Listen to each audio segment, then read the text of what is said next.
What about you? Are you ambitious? I mean, are you overcoming stuff, or is this emerging from deep within you, or what were you like as a kid? Did you, like when you got into comedy, were you like, I'm going to be a fucking star? No. Oh no. Do you like people get into comedy are seeking attention? Is that it? Were you seeking attention, approval? No. What happened is, I mean, I'm sure some level of you must be, or you wouldn't do it. But like, no, I ended up. It was all accidental, man. I moved to L.A.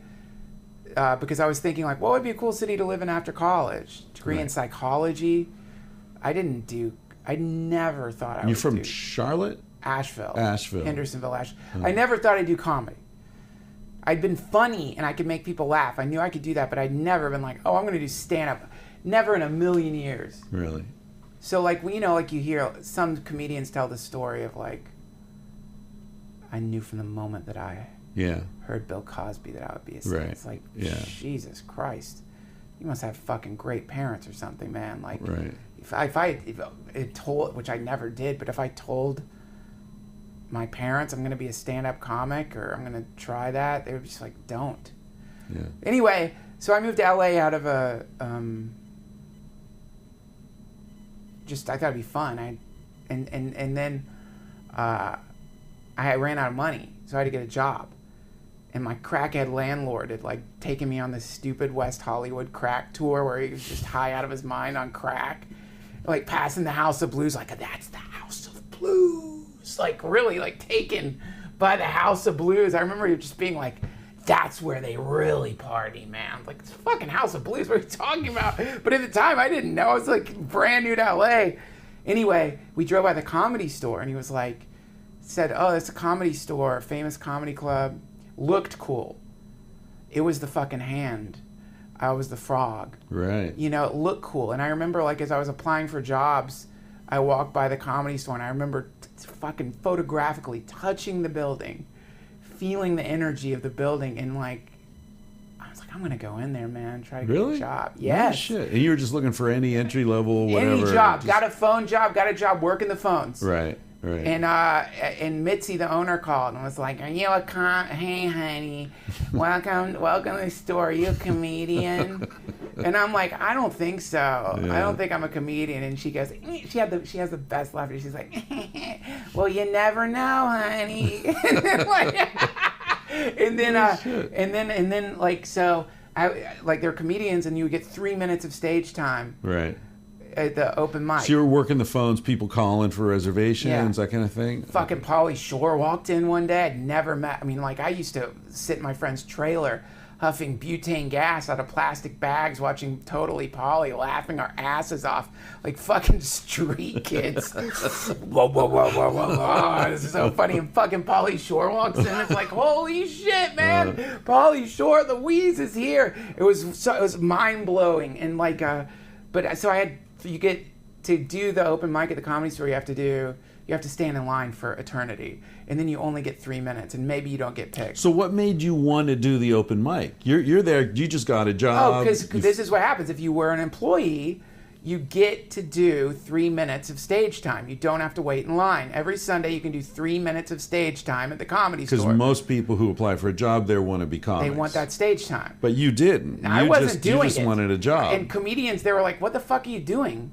Right. They're like, why aren't you taking your 3 minutes? I'm like, I don't fucking want to do 3 minutes of comedy. It sounds like hell. Sounds like hot hell. Yeah. And they were like, no, just try it. Right. Just try it. So I did it. So did you have 3 minutes of material? Dude, I wrote some awful bullshit. Do you remember what it was? Oh, it's terrible. I was trying to be so fucking smart, and like, I was trying to be like artistic. Oh, dude, it was really embarrassing. But I did it, and I got off stage, and the waitress, who at the time I became like enemies with for like a year, and now I love her so much. We're friends. She's like a sister. I love her. That's the cool thing about the Comedy Store. It is your family. But her name's Eleanor, and she's so funny. But I get off stage. She's standing in the back. She's like from Philly. She is fucking mean as a snake, dude. I get off stage. She looks at me and goes, I I don't know what I just saw, but it sure wasn't comedy. And that was the beginning, dude. So and then I started doing it and loving it. But wait. I mean, I don't want to interrupt you. No, go ahead. But like you're jumping over these really important moments. Like, so you do it. She totally disses you. Yeah. When you got off stage, were you feeling like that went well? Were you getting laughs? Felt terrible. Felt like you just like excruciating pain. People aren't getting it. Just kind of like, like any bad set, you're just like, oh, that was fucked up, man. You feel naked out there. You feel humiliated. Yeah, you feel like you're a public failure. Yeah. You failed publicly. Yeah. It's the thing people fear most. Well, it's an open mic at the Comedy Store, so it's like, I don't think the people in the crowd are expecting to see any kind of like great comedy that night. But they're hoping to. There, a lot of them are like people who are just comedians watching, or people because it's interesting to watch people start learning how to do it. Okay.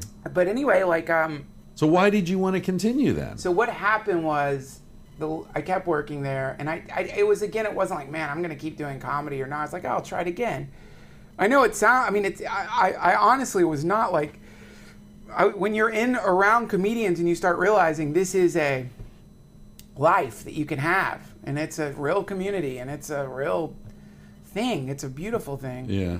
I guess the moment where I was like, all right, I'm really going to try this was I became the runner of the comedy, so I had to drive the Comedy Store van around. I had to drive Mitzi around in the van, and I was like driving around with this comedian, Freddie Soto, and making him laugh, man. Making comedians laugh feels fucking good. I've been making him laugh. Dude, I made you spit water last night. It's a high point of my life.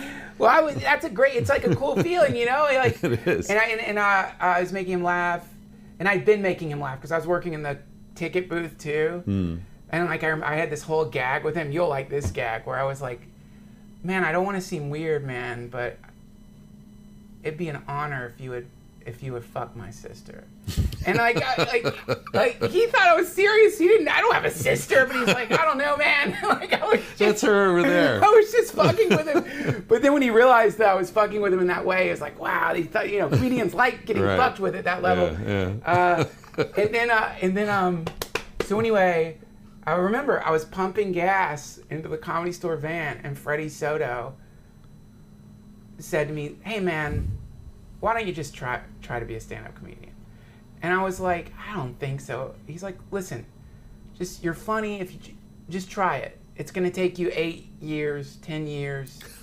Oh, man. But then he's like, how long is it going to take you to get a PhD? Right. If you decide to go to grad school, how long is it going to take? Because that's what I was thinking I would do probably. I'll just go back to school, get a PhD in something, become a psychiatrist maybe.